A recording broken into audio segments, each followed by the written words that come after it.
Okay, so for week one of fall anime, new season out here, great shows coming in. I'm here to review them all for you. So, give me my first impressions about stuff I've been watching this season. I've been watching a good amount. There's not too many big name shows. I know they're saving them for the next season, winter, where there's like Free Ren, Jujutsu Kaisen, Hell's Paradise, and a lot of other continuations. But here are like the big name shows. We have Spy Family season 3. It's like nice and cute.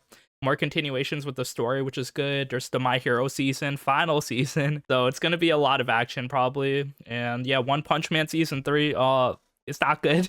I know people have been wary because there's no like footage of the actual season in the trailer. It's just like repeat stuff. So yeah, I mean, I've seen the first episode. It's not too promising. But also your story's like still faithful. So yeah, I mean, what can you do? Maybe read the manga. But yeah, there's also some other shows I've been enjoying this season. There's the lesbian version of The Summer Hikaru Died with this like fish monster girl. There's like this weird Santa Claus, like kind of insane ass anime by Science Saru. There's like the romance villainous anime with the Punch Girl, another 2-year eternity continuation, which is good. There's like a girls last tour type of anime with girls touring the apocalypse. And also Uma Musume continuation, Cinderella Grey Part 2, more Oguri Cap. Bro, this anime is so hype. I'm glad I like started playing the game because now I can just like get so immersed in the story. And yeah, just rooting for all the horse girls, hoping all the Cinderellas do well. So yeah, with that being said, let's get started. Gonna talk about like, 30 new anime this season. Let you know which ones are good or bad, my first impressions. Let's get started. So starting off with Uma Musume, Cinderella Grey. Bro, this show is so hype. I wasn't down at first because I just wasn't into the idea of horse girls. Once the game came out, it's all over. Like, I love the kind of like hype, like sports anime vibe of the other seasons. But yeah, this one, Oguri Cap, also feels really nice. We get more insight on some other side characters as well. And yeah, now that I've played the game, I know like these characters, I've seen their skills. I've looked at their like career runs. So yeah, it just like makes sense now. Basically, yeah, last season, just like Oguri Cap, new horse girl from Hokkaido, just like goes to the big city, gets hazed by everybody, but just like proves everyone wrong with her running. One thing I didn't like is that she did have a bit of plot armor, where like every time there was like some type of issue, she just runs faster and that's how she like solves things. So she is the main character, just like running, and yeah, just like beats everyone in her way besides Tamamo Cross. So she seems to be like the kind of main rival character. But yeah, there's some other people that are also being built up. There was like Nyaino Muteki, who also makes an appearance in the second episode here this season. But also it's about Super Creek. In the second episode, Super Creek shows out such a great emotional scene. It's crazy. Like, this is my favorite episode of the season so far. So yeah, we see like a lot of these horse girls, they have like some type of injuries that they have suffered through, so that like adds a lot of drama. Oh, will they make it? Will they have to retire? Super Creek is one of them because it looks like she has glass feet, but then her trainer, some like hot ass lady, she also like kind of helps Super Creek and is like, if you work with me, if you become patient, we'll make you stronger and we'll make you able to run. So yeah, if you played the game, Super Creek, she has the goated stamina card. So yeah, she's built for long races, and yeah, she runs this long race, 3,000 plus meters with everybody, and yeah, no one really expects her to win or be the favorite, but yeah, her muscles and body is like kind of grown now. It's stronger. Her legs aren't made of glass anymore. She just zips through, animated her kind of swinging maestro, and just like wins the race. That was so hype. This moment was like animated so well. I loved it. It's like on my top anime hype moments right now. It was just like so hyped, like reminded me of Mahito opening up his domain expansion for the first time, of like Bochi just like stamping her foot down and playing the guitar solo to save the team, or even like Sturk defeating the dragon in Free Ren. Bro, like this moment was hype with Super Creek. I'm kind of excited to see more of the season. Like, I know I'm a bit biased, but horse girls out here, but Side Games Pictures making some good shows. Also, after that, let's talk about some popular shows. So yeah, we have My Hero the final season. So yeah, like after season 7, this is pretty much, final fight where All Might is there. He joins the mix, and then yeah, Deku fighting Shigaraki, and then a lot of other heroes are also in the background. But so much hype moments. I think the animation's like really good, but also like the story is like so crazy. It's just like so hard to like kind of tell what's happening sometimes. But so far there were like some interesting fights. One was with Hagakure, the invisible girl. She teams up with Aoyama to fight like this random villain here. Also, All Might teams up with Hero Killer Stain, and now they are fighting All For One, who's like very powerful. And there's like some like shocking story moments, like, oh, if All Might dies, all hope is lost. We can't have him die. It's gonna be so sad. I think it's like pretty hyped to see All Might in like this robot suit. So yeah, seeing him fight again was nice. Although yeah, he's not like Giga Chad mode. So yeah, I guess the plan is to buy time for All For One to just like get younger because yeah, he's pretty much overpowered, has like a billion quirks. So you just like kind of stall him. Deku's still fighting Shigaraki. He's like pretty powerful, but again, I guess like these guys need help. So yeah, Bakugo also wakes up, end of episode too. So yeah, that's pretty much what's happening right now. A lot of fights. It's pretty hype, pretty exciting. So I guess we'll see what's gonna happen as the season continues. Hopefully the finale kind of delivers. Also after that, there's Spy Family. Of course, another Spy Family season. So yeah, season 3. I think it's gonna be 13 episodes, but very cute so far. Also, yeah, there's some like real story actually picking up as well, where we get a bit of Lloyd's backstory, which is like kind of serious, I guess, because yeah, like what made him like this strong, kind of hard-boiled spy. So we kind of learn like all the stuff, like the horrors of war and everything. Like after that, Anya doing her thing, just like fun slice of life school stuff. There's like Yor and Lloyd as well supporting her, Bond, the dog. The cast is all here. Also, I learned recently that Bond's voice actor is also the same as the narrator's voice actor, which is interesting. Also, yeah, the first episode, a lot of stuff happened with like, random other side characters. We see Fiona and Frankie kind of teaming up on a mission. And yeah, just like a lot of wholesome, funny moments. And then yeah, again, like we're gonna get Lloyd backstory, I'm pretty sure, because yeah, at the end of the second episode, we just see him as a kid. So Spy Family continues. Quality's probably gonna stay the same, and just like a cute, high quality show. Also after that, we got One Punch Man season 3. So yeah, another highly anticipated show. But yeah, it's never gonna reach season 1 quality. It's so sad. Read the manga, because the manga art is like so insane. But also, yeah, I guess we gotta make do with this. I've seen the first episode. Honestly, in a vacuum, it's not too bad, because at worst, it's just like the manga panels. Barely any animation, but it's still not bad. The characters kind of look fine. So yeah, I mean, like, it's still not a good sign of things to come, because yeah, the actual action scenes are probably not gonna be good. So yeah, I think like the good thing about like season 2 and 3 though is that like the story kind of stays consistent. It's still really funny. The source material is that good that even like bad animation still doesn't like ruin it fully. Also, yeah, especially because this is gonna be like the big monster association fight. There's a lot of like S-class villains out here they're setting up in the first episode, and then like literally every hero is also coming in to help. So yeah, we see Saitama and his team kind of chilling in his apartment for now. Fubuki's like hanging out. We see Wolf, Bang, Genos. Like we see Tatsumaki, Atomic Samurai, Darkshine, Puri Puri Prisoner, and like Child Emperor. They're also preparing for like the monster raid. And then also, yeah, we see Garo. So yeah, he got kidnapped by the monsters last season, and now he's in the monster base, but they want to work with him. And hey, he seems to be super powerful because he's just like learning and adapting. Like he started season 2 kind of just like fighting with A class and then getting beaten by S class heroes. But now he's just like a bit unstoppable right now. So I guess he's gonna be like the final villain, and yeah, again, it'll be disappointing because there's gonna be a lot of fights that are just gonna be bad. But at the same time, I feel bad for the director. Like it's just like a rush production. Nobody like wanted to pick up One Punch Man, so JC staff did it. So yeah, again, the comedy is like still really good, but yeah, the first episode is not gonna be a good sign of things to come. I'm expecting a lot of negativity in the following weeks as we get like more kind of action episodes that don't deliver. But besides that, what can you do? Maybe rewatch season 1, maybe read the manga. Also after that, we have like an insane new anime. It's called Sanda. Yeah, animated by Science Saru. Yeah, they did Dandadan. Now we get like this insanely weird world out here. It's kind of like this dystopian alternate universe Japan, I guess. And then like a lot of history is kind of altered. Like people know of Christmas, but they don't really know like the traditions or anything. And also this little kid transforms into Santa Claus. Very weird. Like what? We see like kids hanging out into school, and yeah, since the birth rates are low apparently, and I guess like children are really important, but there's also like a lot of like suspicious stuff happening into school, I guess. So the main girl, her name is Fuyamura.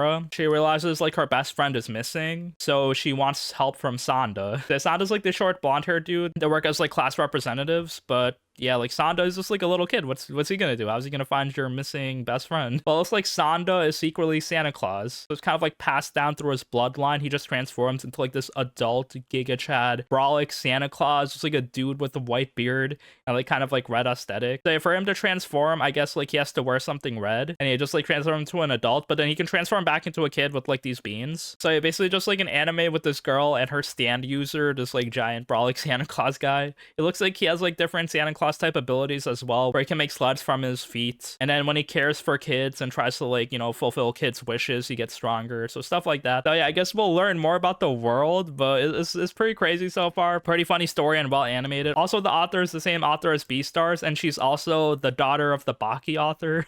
If you needed some like kind of backstory on like how crazy this family is under story writing. And yeah, it probably feels like more rougher, crazy, wild, and just like daddy Santa Claus out here. Also, we have this monster wants to eat me. So yeah, we got Summer Hikaru died, but with gay women this time. So it's kind of crazy. There's like this depressed blonde girl, her whole family died. Like they got like in a car crash in the water, and then they all drowned. So she seems to want to join them and drown as well, but she's having trouble trying to kill herself. We see like there's a lot of people around her aunt and her like best friend that want to like help her be happy, but she's depressed. The colors like drained from her face, her eyes are just like blackened over. So yeah, she's very sad. And then she meets like this fish monster who's like a yokai, I guess. So yeah, her name is Shiori. So she kind of tells the main girl Hinako, "You can't die, I'm gonna eat you."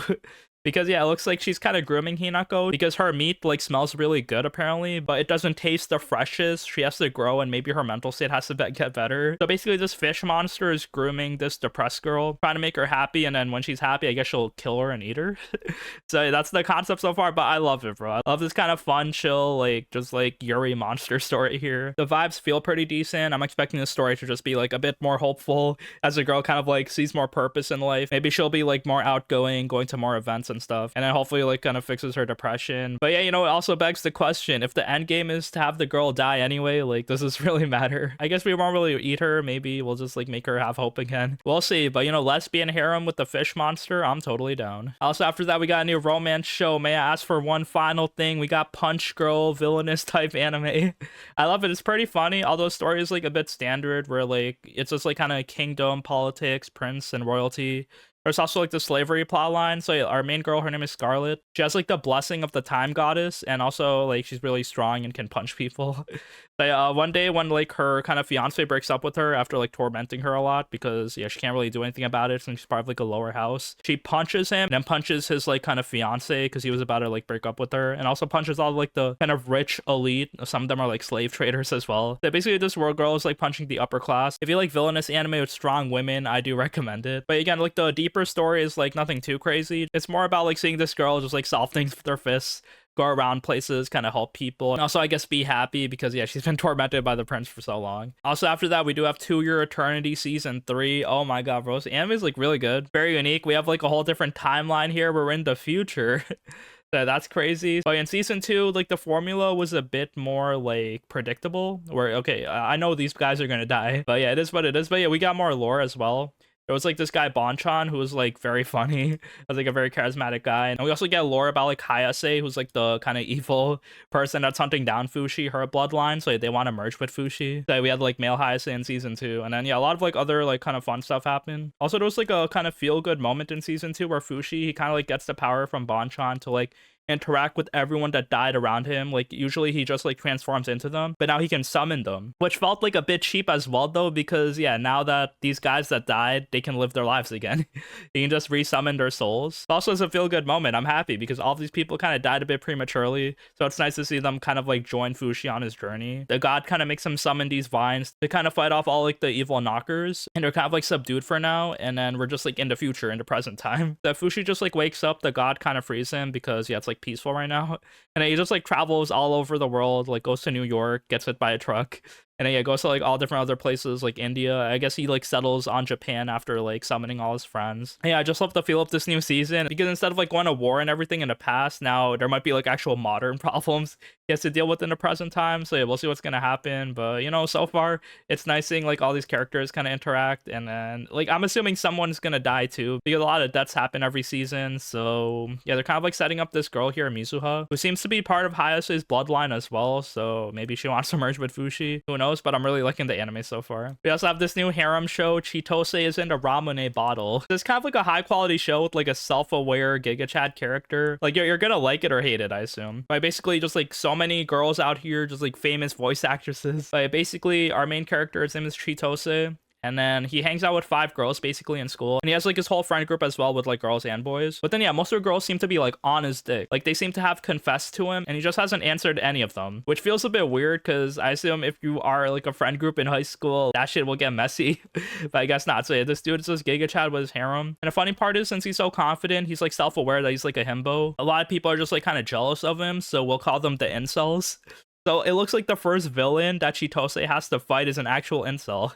Was kind of like locking himself up in his room because yeah, he's just like tired of the world. He like has problems with women, I guess, and then he's reading a lot of light novels about like isekai and fantasy. So it's like he's like jealous of Chitose because he's like living the harem life in real life. So basically the story kind of starts off with Chitose and just like every girl talking to him, glazing him. He doesn't really hang out with all of them at the same time. Some of them he like hangs out one-on-one. Now yeah, they go visit the house of the incel dude that are trying to help him from like shutting himself in. But he just like kind of shit talks Chitose. He's like, you and your slutty girls, I don't care about you. You guys don't don't like me, and then, you know, shit like that. So basically, again, it was just like funny, just incel versus Chad. It was so weird how they wrote it. And yeah, he just like kind of breaks his window because like the dude wasn't opening the door. So that was like all in the first episode. And yeah, if this is like a sign of things to come, it looks like, you know, Chitose is gonna hang out with every girl. Like it does feel similar to like Oregairu, like the love comedy snafu. So yeah, again, I liked how the anime was self-aware, just like treating this guy as the god, and then like knowing that he has a harem, he's a himbo. But at the same time, it's not like they're doing anything with that self-awareness. They're still like doing all the like funny tropes that don't really make sense too much. So yeah, I mean, we'll see what's gonna happen. Also, real quick, if you're trying to goon, we got Tales of the Wedding Ring season 2. So yeah, basically trashy isekai harem story so far. There's like, if you're down bad, if you're horny, yeah, this anime does have like a bit of nudity out here. So basically our dude kind of just like goes into the isekai world with his GF, and then he marries her because he's the ring king, and then he marries like 4 other women. So he has like all the ring powers, fights like the Dark Lord, but then he's also like beat him fully. So yeah, a lot of like fan service in the show. Like the story's not too deep because yeah, it just like rewards the guy each time, even though he doesn't really do anything. So just like fun, horny, self-insert show. Like it's very annoying. We made a new character here, which is like the little sister of the kind of main wife. But again, it's like not too deep. I've read the manga though, because I was down bad. So I can tell you the story's like super boring, just like generic. But at the same time, if you're down bad, you know, maybe check it out. There's some other romance shows going on. There's my friend's little sister has it in for me. Nothing much to say. This kind of reminds me of like the boy-girl friendship one, where like, you know, main dude's kind of like stubborn. He's like, okay, if a girl teases me, no way she likes me. That just doesn't make sense. So yeah, this dude is like kind of calculating, logical.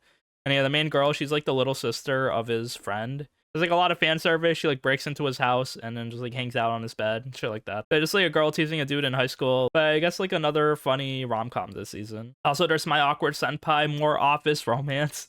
This one, they're doing some gap moe. So yeah, the main girl, she's kind of like unable to express her emotions, so she just like yells at people at work, even though she means well. So yeah, she's like very efficient though. They work at like this video game company on like the business side, so like setting up like kind of deals and collaboration, stuff like that. So she has like an underling who's like pretty smart and capable, but then yeah, she has to train him. So she's like, oh, I'm gonna do the best training ever. I'm gonna like make him go on my side. I'm gonna have lunch with him, blah blah blah.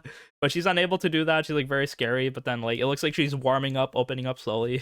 That's pretty much the story so far. It's like a bit weird though, because yeah, her inner voice does not match her outer self at all. Like it's like not even believable at some points. But I guess like at work it makes sense. Maybe you don't let your real personality out. But, you know, it's funny to see this girl kind of just like yell at everybody, but also like kind of warm up slowly to her like underling. There's also Past the Monster Meet Milady, another kind of like kingdom romance show. So yeah, this girl, she's like a bit wild. She has a reputation of eating a lot, and then she loves to eat monster food. Just like prepare it really well, because yeah, some of them can be poisonous and disgusting. Not really like dungeon meshy, but yeah, she meets this like kind of strong prince who's also like able to like fight monsters off for her. So I guess like a relationship between them. It's pretty cute so far. There's also Mechanical Marie, basically another kind of kingdom romance show, but it's in like kind of present time. So this dude, he's like the owner of a company. He inherited it, but like his like family hates him, so they're trying to assassinate him. So yeah, that's why he hates people. So one of his assistants hires Marie, who's like a robot maid, but yeah, she's not actually, plot twist, she's a real girl. She's kind of like a badass protector, like literally Terminator ass girl out here, just like can do hand-to-hand combat, can chase down cars, and basically she's like bodyguarding this guy, but she also has to like pretend she's a robot at the same time, because yeah, this dude doesn't trust actual people. So yeah, it's funny, you know, like it's gonna be typical like romance development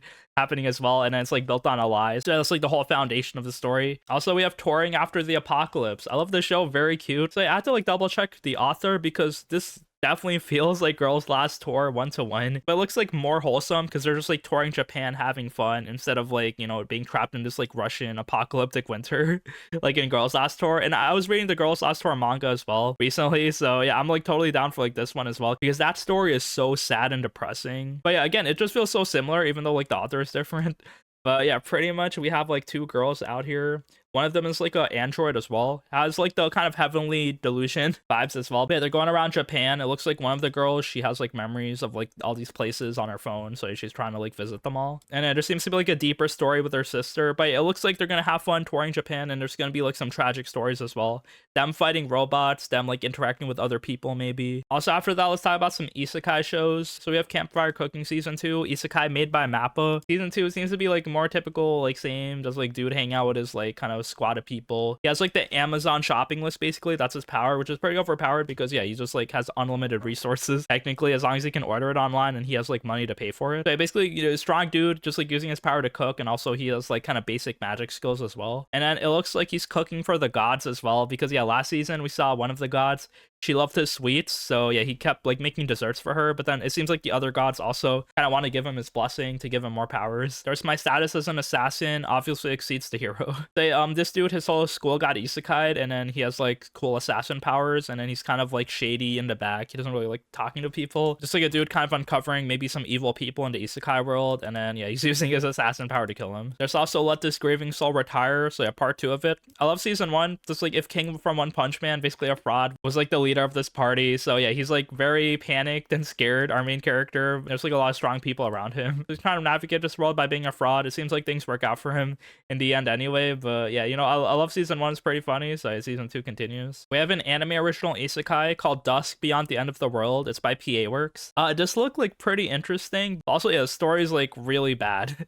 I've noticed. So yeah, there's 2 episodes. The first episode was fine. Basically, a dude, I think he goes into cryo sleep and he wakes up into the future. So the world's kind of like in ruins a bit. And it looks like it's been controlled by an AI called Owl, who just like kind of establish order, stop wars, cure diseases. But at the same time, there's like this like kind of class structure.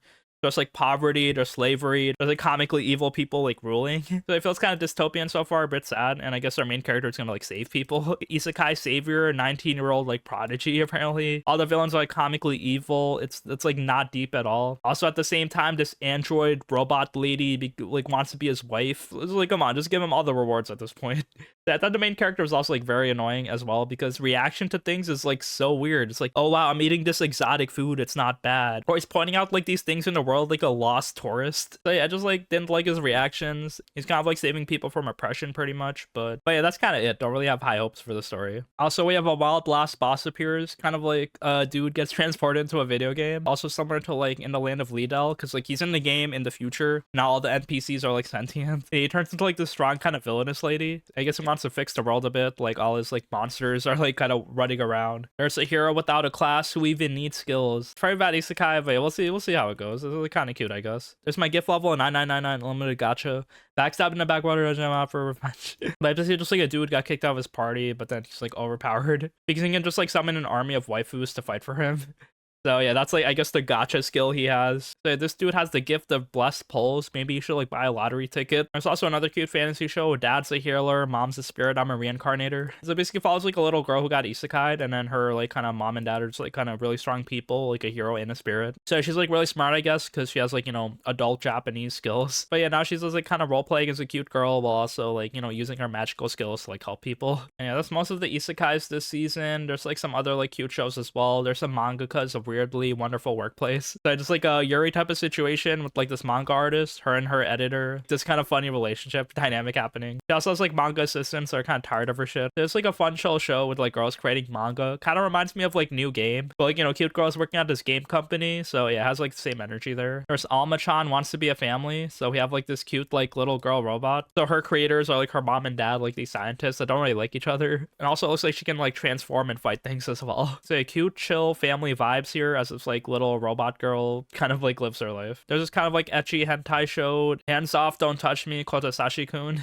So this dude is kind of like massaging high school athletes. So yeah, nothing much to talk about there, but you know, if you're down bad, you maybe check this out as well. There's a Wandance. It's basically like a main dude in high school kind of trying to join the dance club. I think the first episode wasn't great because there was CGI in the dance scenes, but it looks like pretty unique, the art style. Madhouse is working on it, so yeah, I'm kind of interested as well. Kind of reminds me of Dance Dance Dancer with like a dude who like learns ballet, and then like a girl kind of like reignites his interest in it. So we have like this black haired dude and this white haired girl. Maybe they'll like kind of dance together, b-boy. And it kind of just like an interesting school, maybe sports anime type beat. And that's it for like the main shows I've checked out this season. There's like some other shows that are okay, but I don't have much to say about them. So there's like Shabake, kind of like an Edo detective show where like a dude, he has like kind of spirit followers. He's kind of sick, but then like he uses his spirits to kind of help him solve mysteries. There's Plus Size Misadventures in Love. I guess chubby girl office best romance. I think the concept is a bit weird, like the character design for the girl. I don't really like it that much. There's Blue Orchestra season 2, so that's continuing. There's A Star Brighter Than the Sun, another cute like kind of high school romance show. It doesn't seem too deep. There's Inexpressive Kashiwada and Expressive Ota. So there's like this high energy active dude who's trying to like break the shell of like this shy girl. So it's kind of just like a cute romance story between them. Kind of reminds me a bit of Aharon-san. And there's Yano-kun's Ordinary Days. There's like another chill high school romance show. There's like a dude who gets super injured. It's being taken care of like this girl next to him, and also just like kind of making a friend group in school. And yeah, that's it for most of the shows this season. Let me know if I forgot any. We also have the 2 core continuations. Gachiakuta is continuing. So yeah, story's kind of picking up. There's a lot more villains out here, so we're entering this new arc. I didn't like how they did Amo. Like I thought that ending was just not fulfilling, because we did get our backstory in episode 13, which is pretty sad and well done. You know, it's like exactly what you would expect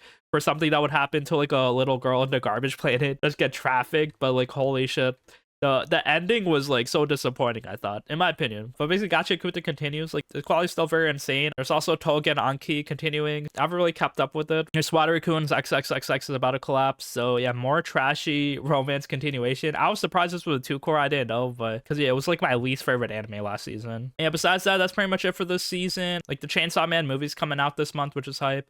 Also, yeah, speaking of Chainsaw Man, the author Fujimoto, his like kind of anthology, just like his like past works, is being animated and it's releasing in November. That's gonna be so exciting. There's like a lot of like crazy stories and just like super unique because it's like being like kind of animated together. And yeah, I guess we've covered most of the shows this season. Like Spy Family's gonna be fun and cute. I definitely like the vibes of This Monster Wants to Eat Me, the Yuri monster romance show. And also yeah, To Your Eternity is pretty chill. My Hero's gonna be hype. Sanda's super unique as well. And yeah, I love like these cute girls doing cute things, you know, girls touring the apocalypse. And Uma Musume are also like really hype. But there's still some decent stuff this season. And again, next season in the winter, it's gonna be crazy with Free Run, Jujutsu Kaisen, Oshinoko, and Hell's Paradise. With a lot more crazy other shows as well, like Chain Soldier, Fire Force, Fate, Strange Fake. I'm gonna keep slowly making more videos this season. And yeah, thank you for watching. I'll see you later. Peace.